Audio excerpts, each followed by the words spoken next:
Listen, I need you to picture a quiet Saturday morning in Pineview Estates, a neighborhood that prides itself on manicured lawns and silence, the kind of place where people move to escape the noise of the city, not to find themselves in the middle of a war zone.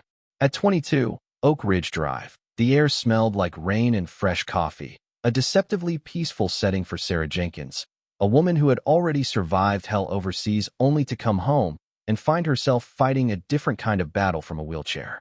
Sarah was a former Army Ranger, tough as nails, sharp as a tack, but an IED in Syria had taken her ability to walk, leaving her physically vulnerable in a way she despised. Yet mentally, she was still the warrior she'd always been. It was just past 8 a.m. when the silence was shattered, not by a polite knock, but by a thunderous pounding that rattled the stained glass of the front door, a sound so aggressive it felt less like a visitor and more like an invasion. Outside, standing on the porch like a paramilitary hit squad, were three men dressed in Navy tactical gear, wearing vests that screamed Community Compliance Task Force in bold yellow letters, looking less like neighborhood watch volunteers and more like mercenaries ready to raid a cartel safe house. They weren't holding clipboards or friendly reminders about grass height. They were gripping tactical batons and had sidearms holstered at their hips, hidden poorly under cheap windbreakers. Inside the house, the atmosphere shifted instantly, the temperature dropping 10 degrees as Sarah's brothers, Ethan and Cole Jenkins, froze mid-breakfast. These weren't just brothers. They were identical twins and active-duty Tier 1 operators, ghosts in the machine who specialized in counterterrorism, home on a rare leave to help their sister retrofit her house, and they knew the sound of a threat before it even announced itself. Ethan stood up slowly, his movements fluid and terrifyingly calm, while Cole positioned himself between Sarah and the hallway, a silent dance of protection they had perfected since childhood. "Open up. CCDF. This is your final warning before entry." The voice outside boomed, deep and distorted, likely practiced in a mirror to intimidate elderly widows, but it didn't work here. Sarah, gripping the wheels of her chair, shouted back with the command voice of a veteran sergeant. "You are trespassing on private property. Identify yourself, or I'm calling the sheriff." But they didn't leave, and that was the first mistake they made that day, because instead of retreating, the leader of this goon squad, a man we'll call Brutus, decided to kick the door, shattering the deadbolt and sending splinters of wood flying across the foyer like shrapnel. The door swung open, revealing the three men silhouetted against the morning sun, expecting to find a helpless, disabled woman they could bully into submission, expecting fear, expecting tears. Instead, they walked into a nightmare. Ethan and Cole didn't shout. They didn't panic. They just materialized in the living room, two 6'4" walls of muscle and lethal training, staring down the intruders with eyes that looked like dead oceans. Cole stepped forward, his voice dropping to a subsonic rumble. "You just broke into the wrong house, gentlemen." And for a second, time seemed to stop. Brutus, the leader, faltered, his eyes darting from the wheelchair to the two giants flanking it, realizing too late that the intelligence on this house was fatally flawed. We have orders from the Pineview board," Brutus stammered, his hand twitching toward his belt, a movement that Ethan clocked instantly, shifting his weight just enough to let the man know that if he drew that weapon, he would lose the arm attached to it. Sarah, calm as a frozen lake, rolled forward. "I want names, I want badge numbers, and I want you out of my house in 10 seconds before my brothers decide to take out the trash." The intruders, sensing the primal danger radiating off the twins, backed out slowly, their false bravado crumbling like wet chalk, retreating to a black SUV with no license plates parked crookedly in the driveway. As they sped off, tires screeching, Cole didn't just watch. He pulled out his phone, snapping high-resolution photos of the vehicle, the faces, and the retreating car, his mind already switching from brother mode to hunter mode. "They weren't here for fines," Ethan said quietly, examining the shattered door frame, running a finger over the splintered wood. "That was a probe, a stress test to see how fast we react, to see if Sarah was an easy target." Sarah was already at her laptop, her fingers flying across the keyboard, pulling up the neighborhood grid. "I'm not the only one," she whispered, a cold realization washing over her face as she highlighted 3 other properties on the map. Mrs. Higgins, a widow down the street, the Thompson family, who were out of town, and Mr. Abernathy, an elderly man on oxygen. Look at the pattern. Guys, these are all vulnerable residents, people who can't fight back, people who live alone on corner lots with high property value. Cole deployed a small tactical drone from his backpack, a device the size of a hummingbird, sending it buzzing silently into the sky to track the black SUV. On the screen, they watched as the vehicle met up with a silver sedan 2 blocks away, where men in suits were exchanging thick envelopes and pointing at blueprints. Blueprints of Sarah's block. "This isn't an HOA," Sarah said, her voice trembling with rage. "This is a seizure operation. They're terrorizing people into moving so they can flip the land." The realization hit them like a physical blow. This wasn't just harassment. It was organized crime hiding behind the veneer of suburban bureaucracy, using fear as a weapon against the weak. Ethan looked at Sarah, then at Cole, a dark, dangerous smile creeping onto his face. "Well, if they want a war, let's give them a war." They spent the rest of the day turning 22 Oak Ridge Drive into a fortress, not with sandbags and barbed wire, but with hidden cameras, pressure sensors disguised as garden ornaments, and a high-frequency jammer hidden in the rain gutters. As the sun began to set, casting long, bloody shadows across the lawn, the air grew heavy with anticipation, the kind of silence that happens right before the ambush is sprung. "They'll come back tonight," Sarah said, watching the street through the blinds, her hand resting on the secure tablet linked to their new surveillance grid. "They can't let a challenge like this slide. Their ego won't allow it." "Good," Cole replied, checking the charge on a pair of night vision goggles. "Because we're not playing defense anymore. Tonight we teach them why you never, ever threaten a Jenkins." Darkness fell over Pineview Estates like a shroud, the streetlights flickering with an ominous rhythm, while inside the house, the lights were killed, leaving 22 Oak Ridge Drive pitch black to the naked eye. To an outsider, it looked like the occupants had fled in terror, but to the thermal cameras rigged in the trees, the house was alive, a coiled viper waiting to strike. Sarah sat in the command center they'd set up in the pantry, the only room with no windows, watching the glowing monitors that fed her a 360-degree view of the property. At 2 o'clock hours, the sensors tripped. "Contact," Sarah whispered into her headset, her voice steady. 5 bogies, rear perimeter, moving in a tactical stack. They're wearing night gear, but it's cheap civilian stuff. They won't see the tripwires. Outside, the grass was wet with dew as the team of 5 men, dressed in black fatigues now, crept toward the back patio, carrying zip ties, duct tape, and crowbars, tools that confirmed this wasn't a compliance check, it was a kidnapping or worse. Ethan was positioned on the roof, blending into the shingles like a gargoyle, while Cole was effectively invisible, prone underneath the raised deck, watching the boots of the intruders crunch softly on the gravel. The point man, a heavy-set guy breathing too loud, reached for the back sliding door, pulling a lockpick gun from his vest. That was the signal. Sarah hit a key on her laptop, killing the localized Wi-Fi and cellular signals within a 100-foot radius using the jammer, plunging the intruders into calm silence. The point man tapped his earpiece, confused, whispering loudly, "Comms are down. I repeat, comms are down." But he got nothing but static. Ethan dropped from the roof overhang, landing silently behind the 2 rear guards, moving with a speed that defied physics. Before they could scream, he had them in sleeper holds, dragging them into the rhododendrons, leaving them unconscious and zip-tied with their own gear. Under the deck, Cole grabbed the ankles of the 3rd man, yanking him violently into the crawl space. The man let out a yelp that was cut short by the sound of a fist meeting a solar plexus. Now only 2 remained, staring at the back door, panic starting to set in as their team vanished one by one into the darkness. "Abort! Pull back!" one shouted, turning to run, but they ran straight into Ethan and Cole, who were now standing in the yard, illuminated suddenly by the blinding floodlights Sarah triggered. "Going somewhere?" Ethan asked, his voice devoid of humor. The fight lasted 3 seconds. It was a masterclass in close-quarters combat versus amateur thuggery. The intruders were swept off their feet, disarmed, and pinned to the damp earth before they could even swing their crowbars.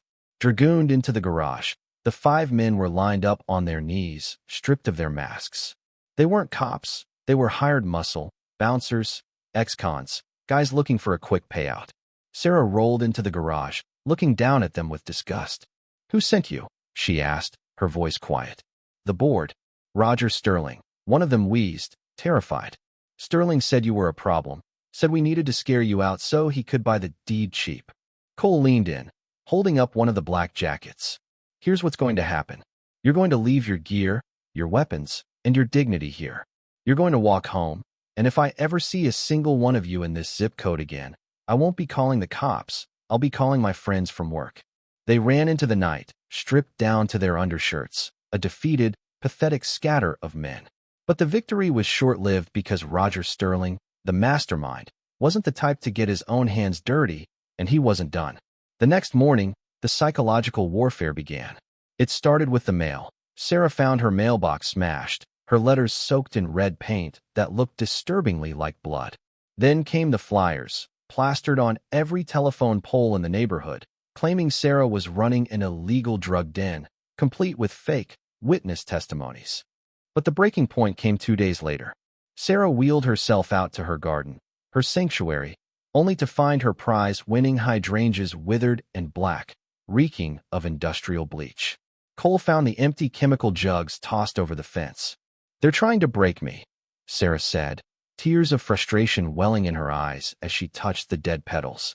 They know they can't beat you guys physically, so they're attacking my spirit. They're trying to make the neighbors hate me. Ethan stood by the window, watching a CCTF patrol car drive slowly past the house, the driver staring him down. They're escalating because they're scared, Sarah. They're throwing everything at the wall to see what sticks. We need to stop reacting, Cole said, slamming a magazine into his pistol, though he knew bullets weren't the answer to this specific problem. We need to go on the offensive, but not with guns. We need to expose the rot. They spent the next week gathering intelligence, turning into private investigators. They reached out to Mrs. Higgins, who revealed she had been fined $10,000 for unauthorized bird feeders just before receiving a lowball cash offer for her house from a shell company linked to Roger Sterling. They found the Thompson family, who had been driven out by similar harassment. It's a racketeering ring, Sarah realized, connecting the dots on a whiteboard in the kitchen. Sterling uses the CCTF to find people into bankruptcy, creates a hostile environment, then buys the homes for pennies on the dollar to build luxury condos. He's corrupting the entire neighborhood. Just then, Sarah's phone buzzed. It was a text from an unknown number. Last chance to leave, Sarah. Accidents happen. Fire plays nicely with wood frame houses. The room went silent. A threat of arson. Ethan looked at his siblings, his face hardening into stone. Okay, no more games. We're going to set a trap so big, so public, that Sterling won't just lose his job, he'll lose his freedom. How? Sarah asked. Cole grinned, a predatory showing of teeth. We're going to invite them in. We're going to let them think they've won, and when they come for the kill, the whole world is going to be watching. The stage was set on a Tuesday afternoon, a time when the neighborhood should have been sleepy and vacant. Sarah sent out a reply to the threats, a frantic, staged email to the board stating that she was giving up and would be vacating the property by 5 p.m. to avoid further fines. It was the bait, bloody and irresistible to a shark like Roger Sterling, who wanted the satisfaction of seeing her break. By 4:45 p.m., the street was suspiciously empty, but hidden behind the curtains of Mrs. Higgins' house across the street were Ethan and Cole, armed not with rifles, but with cinema-grade telephoto lenses and high-gain microphones. Inside Sarah's house, hidden in flower pots, smoke detectors, and bookshelves, were a dozen 4K cameras live-streaming to a private server accessed by a lawyer Sarah had contacted, a shark named Mr. Vance, and the state attorney general's office. At 5 p.m. sharp, a convoy arrived. Not just the fake CCTF goons, but Roger Sterling himself, stepping out of a luxury sedan in a tailored suit, looking like the emperor of suburbia. He was followed by a locksmith and 2 movers he'd hired to physically empty the house before Sarah could change her mind. Sterling marched up the driveway, flanked by his enforcers. He didn't knock. He signaled the locksmith to drill the core. Get it open, he barked, his voice clear on the hidden mics. I want her stuff on the curb before sunset. If she resists, claim she assaulted you. That sentence, if she resists, claim she assaulted you, was the golden ticket. Conspiracy to commit fraud and assault, captured in high definition. As the door swung open, Sterling strode in, a smug grin plastered on his face. He found Sarah sitting in the middle of the empty living room, alone. "Smart move, Sarah," Sterling sneered, looking around the room. "You finally learned your place. This neighborhood is for people who fit the mold, not for complications like you." Sarah looked up, her expression shifting from feigned defeat to absolute steel. "You're trespassing, Roger. And you just threatened a federal witness." Sterling laughed, a cruel, dry sound. "Witness to what? It's your word against the board, and I own the board. I own the sheriff. I own this town." "Actually," a voice boomed from the kitchen doorway. Sheriff Miller, the real sheriff, not the paid-off deputies Sterling was used to dealing with, stepped out, followed by 4 state troopers. Sarah had bypassed the local corruption and gone straight to the state level with the evidence the twins had gathered. "Roger Sterling," the sheriff announced, his hand resting on his weapon. "You are under arrest for racketeering, extortion, breaking and entering, and conspiracy." The color drained from Sterling's face so fast he looked like a corpse. This is a misunderstanding. I'm the HOA president." "Not anymore," Ethan said, walking in through the front door with Cole, cameras rolling. "Smile, Roger. You're on the live stream. About 10,000 people are watching you wet your pants right now." The takedown was absolute. The troopers cuffed Sterling and his goons, marching them out past a crowd of neighbors who had emerged from their homes, finally emboldened to stand witness. Mrs. Higgins stood on her porch, cheering as the tyrant who had terrorized them was shoved into the back of a cruiser. But the real victory came 2 weeks later at the town hall. The room was packed, standing room only. The fear that had gripped Pineview Estates had evaporated, replaced by righteous anger. Sarah, flanked by her brothers, took the microphone. She didn't speak about revenge. She spoke about community. "They used our rules against us," she told the crowd. "They weaponized our desire for a nice neighborhood to steal our homes. But a neighborhood isn't about grass height or paint colors. It's about who has your back when the door gets kicked in." The vote to dissolve the current board and rewrite the bylaws was unanimous. Sterling's assets were frozen to pay restitution to the victims. Months later, on a crisp autumn evening, the 3 siblings sat on the repaired porch of 22 Oak Ridge Drive. The hydrangeas were replanted, blooming blue and purple. Ethan took a sip of iced tea, looking out at the quiet street. A genuine quiet this time, not the silence of fear. "You know," Cole mused, kicking his feet up on the railing. "We've taken down cartels, dismantled terror cells, and hunted warlords. But I think taking down a corrupt HOA president might be the most satisfying win yet." Sarah smiled, the weight of the last year finally lifting off her shoulders. "It wasn't about the HOA guys. It was about proving that you can't bully people just because you think they're weak. They forgot that even broken things can still bite. And that brings us to the end, but it leaves me with a question for you guys." Sarah and her brothers used military tactics, surveillance, and traps to defend their home. Some people said they went too far, that they should have just moved, that fighting back only escalated the danger. But when the law fails you, when the people supposed to protect you are the ones kicking down your door, where do you draw the line between vigilantism and survival? Did they go too far, or did they do exactly what needed to be done? Let me know what you think in the comments below. Stay safe and watch your 6.